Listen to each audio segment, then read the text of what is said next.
Hey everybody, it's Jeremy with Flamingo Event Services here. Just posted a blog up on our new website, www.flamingoeventservices.com. Go check it out. Um, but I want to do a little vlog on the subject too, maybe expand just a little bit, kind of a quick little talk for those of you that prefer to get the information via video versus reading. I was talking about what are your priorities? When you're wedding planning, there are so many different things out there.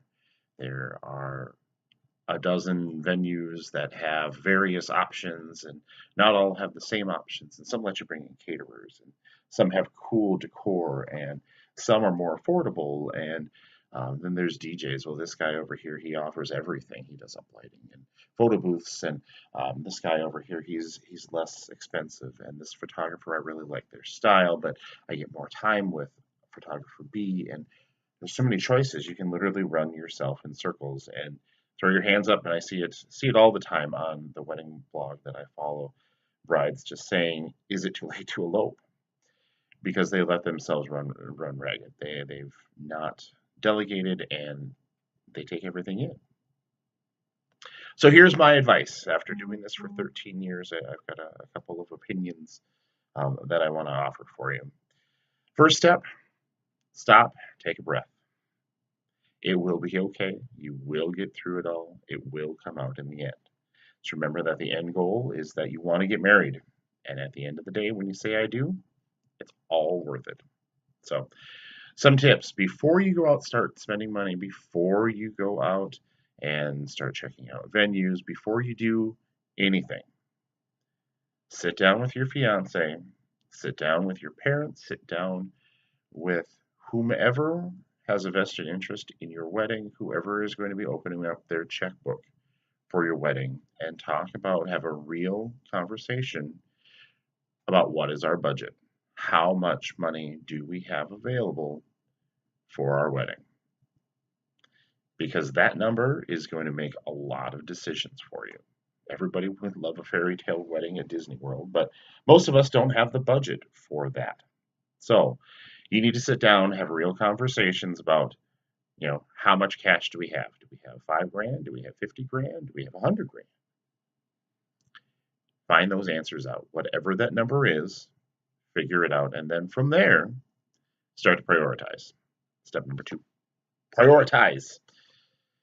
Because there are literally a million things that you could go out and spend your money on. Like I said, all the different types of vendors. Um, there's linen companies and chair covers and special decor. And oh, what about the centerpieces? And oh, these cute things for the bridesmaids. And oh, how about these for the groomsmen? There's so many things, and they're all great. But where do they fit in your budget? And you need to decide what's most important. Is the venue the most important? Is entertainment the most important? Is food the most important? What's the most important for you? Take a list, literally take a list and write down your top 5, your top 10, and order them. What's most important? Because the lower it ends up on that list, the less important it is.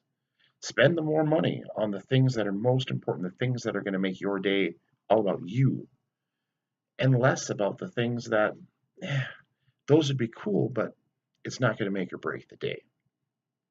So figure those out. Figure out what's most important to you as a couple and make that happen.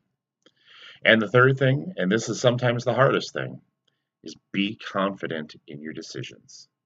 See, all the time somebody is second guess. Oh, should I have done this? Oh, I bought my dress, but now I'm not sure. Is it the right one? Oh, my mother-in-law says that we should do this. Everybody is going to have an opinion on your wedding. Guarantee you. But the only opinion that matters when it comes right down to it is you and your fiance. You need to be confident in what you choose, be happy that you made the decision.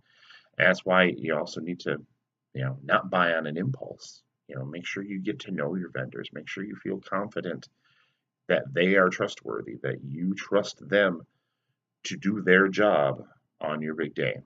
So, those are just some thoughts as you plan your priorities on your big wedding day. I hope you found it helpful. Make sure to subscribe and have a fantastic day. Well, I'd be happy to talk to you if there's anything that I can do to help make your wedding less stressful. Have a great day. Bye-bye.